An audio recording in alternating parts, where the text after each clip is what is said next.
ደብረጽዮን የትግራይን የማስጨነቅ ክንዳቸውን አፈርጥመዋል። ከወታደሩ እስከ ሲቪሉ ያለውን መንግስታዊ መዋቅር በእጃቸው አስገብተዋል። መላ ትግራይ ተነስ፣ ሰልጥን፣ ታጠቅ፣ ዝመት ተብሏል።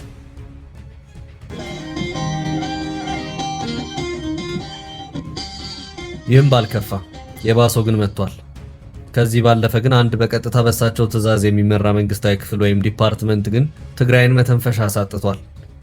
ጭምብል የለበሱትና ክላሽ ደግነው የሚንቀሳቀሱት የነ ደብረጽዮን ቀኝ እጆች ትግራይን አላስተነፍስ ብለዋል።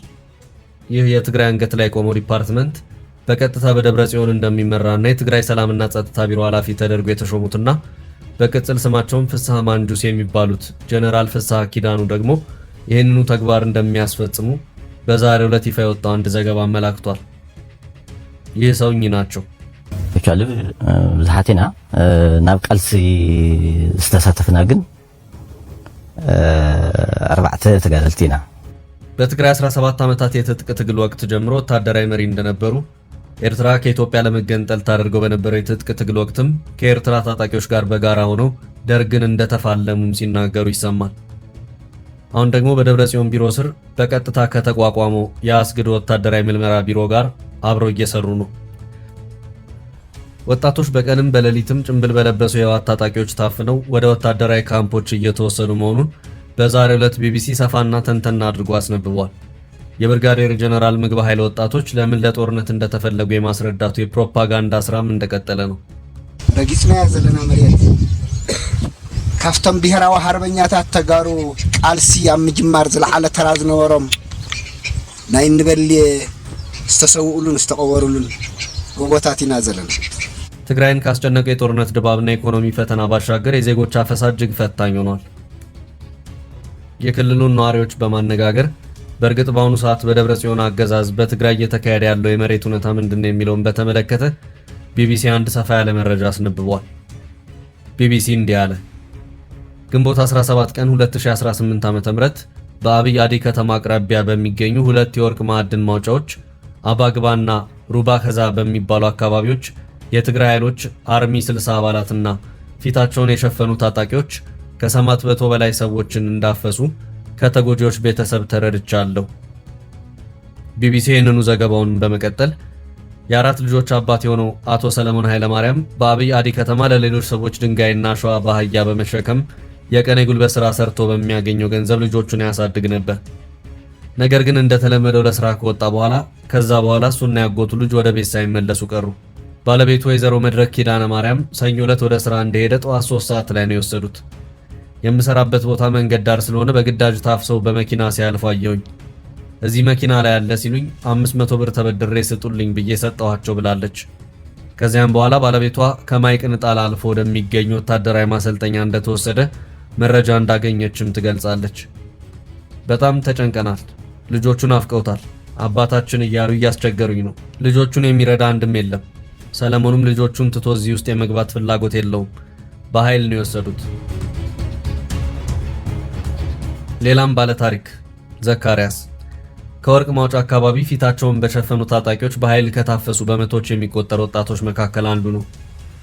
በአፈሳው ወቅት ድብደባ፣ ማንገላታትና ተኩስ ጭምር እንደነበር የሚናገረው ዘካሪያስ ከጣንቋ አበርገለ፣ ቀይህ ተክሊና አብይ አዲ ወረዳዎች የመጡ 500 ሰዎች ወደ አብይ አዲ ከተማ ማዘጋጃ ቤት፣ ከቆላ ተንቤን የመጡ 200 ሰዎች ደግሞ በአብይ አዲ ከተማ ነዳጅ ማደያ አቅራቢያ ወደሚገኘው ግንባታው ወዳላለቀ ህንፃ በታጣቂዎቹ መወሰዳቸውን ለቢቢሲ ተናግሯል። ቢቢሲ ትግርኛ ያነጋገራቸው ሌሎች ሰዎች ከታፈሱ በኋላ ለከተማው ፖሊስና ጸጥታ አካላት እንዲሁም ለአብይ አዲ ከተማና ወረዳ አስተዳደር እንዳስረከቧቸው ይናገራሉ። በአብይ አዲ ከተማ ማዘጋጃ ቤት አዳራሽ የከተማዋ ከንቲባና ምክትሉ እንዲሁም የጸጥታ ኃላፊዎች በመምጣት ትዋጋላችሁ እንዳሏቸው ጨምረው አስረድተዋል። ከማዕድን ቁፋሮ የተያዙት ወጣቶች የምትሄዱት ወደ ትግል ነው አሉን። እኛ እኮ አሁን ልብስ ሳንለብስ ራቁታችንን ነን። ዕቃችንንና ሞባይላችንን ሳንይዝ ከስራ ላይ ነው ያፈሳችሁ።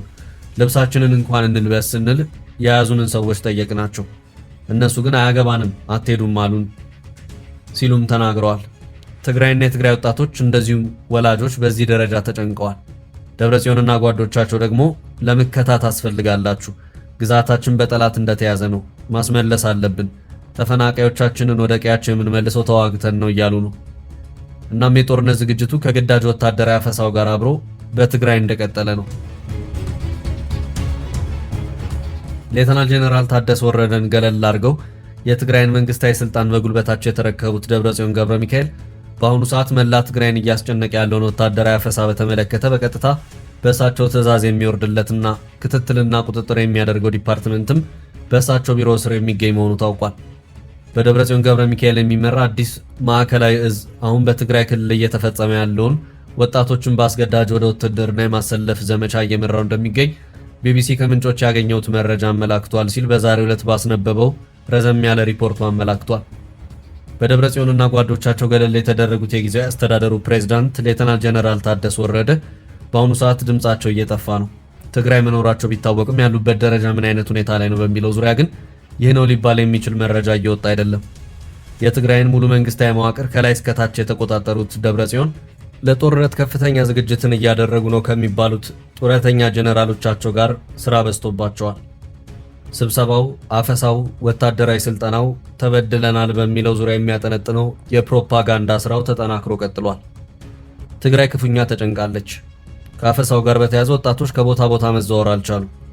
ትምህርት ቤቶች፣ የሥራ ቦታዎችና መኖሪያ ቤቶች ሳይቀሩ ወጣቶችና ጎልማሶች ለወታደራዊ ምልመላ የሚታፈሱባቸው ቦታዎች ሆነዋል።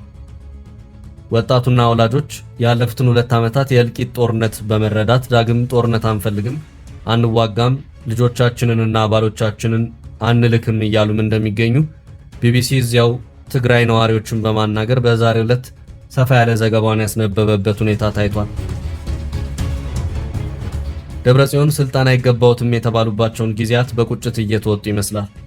በፌደራል መንግስት የተሾሙ ከአንድም 2 የጊዜያዊ አስተዳደሩን ፕሬዝዳንቶች በአንድም በሌላም በስልጣናቸው እንዳይቀጥሉ አድርገዋል።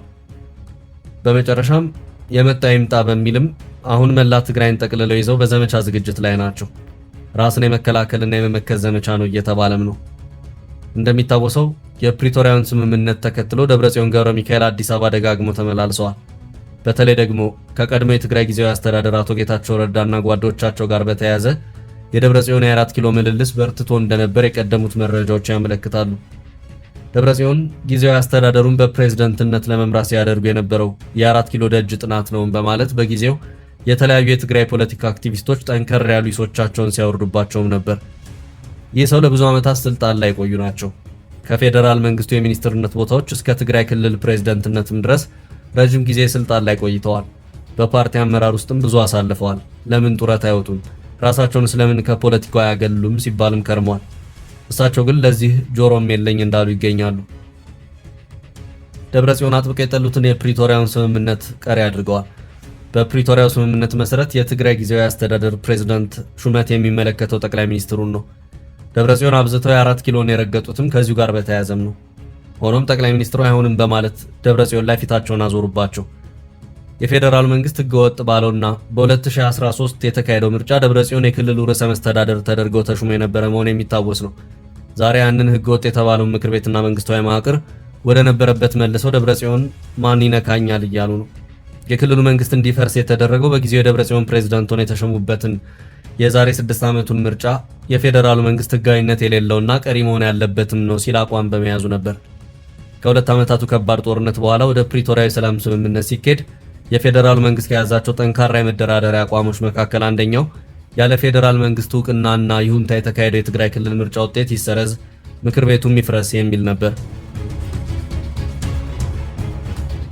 ይህ ይፍረስ የተባለው ምክር ቤት ደብረጽዮንን የትግራይ ክልል ርዕሰ መስተዳድር አድርጎ የመረጠ ነው።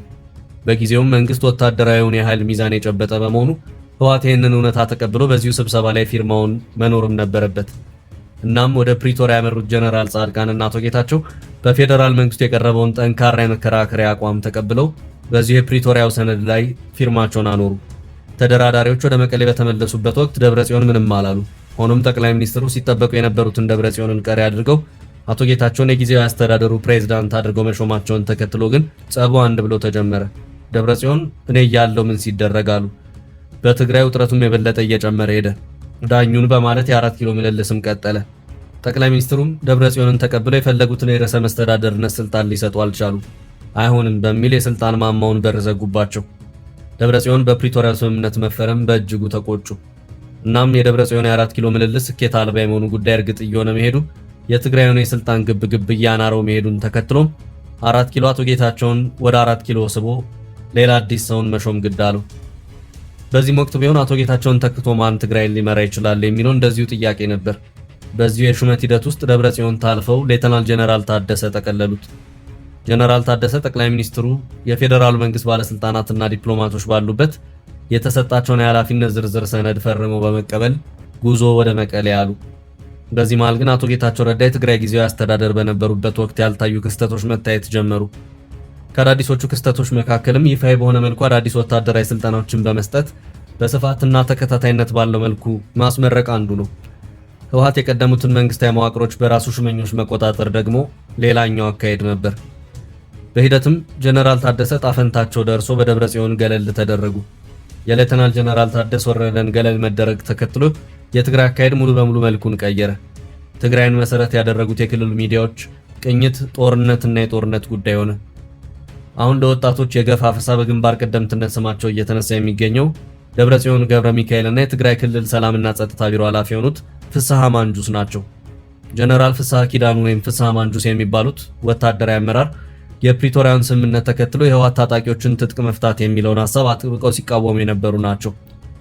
ጀነራሉ የትግራይ ይዞታ የነበረው አካባቢዎች ሳይመለሱ ተፈናቃዮች ወደ ቀያቸው ሳይገቡና የራስን ዕድል በራስ የመወሰን መብት ሳይረጋገጥ ሰራዊቱ ትጥቅ አይፈታም በማለት ደጋግመው በመናገር የሚታወቁ ናቸው። አሁን ከደብረጽዮን ጋር እጅና ጓንት ሆነው የትግራይን ወታደራዊ ግዳጅ ምልመላን በፊት አውራሪነት እየመሩ ይገኛሉ።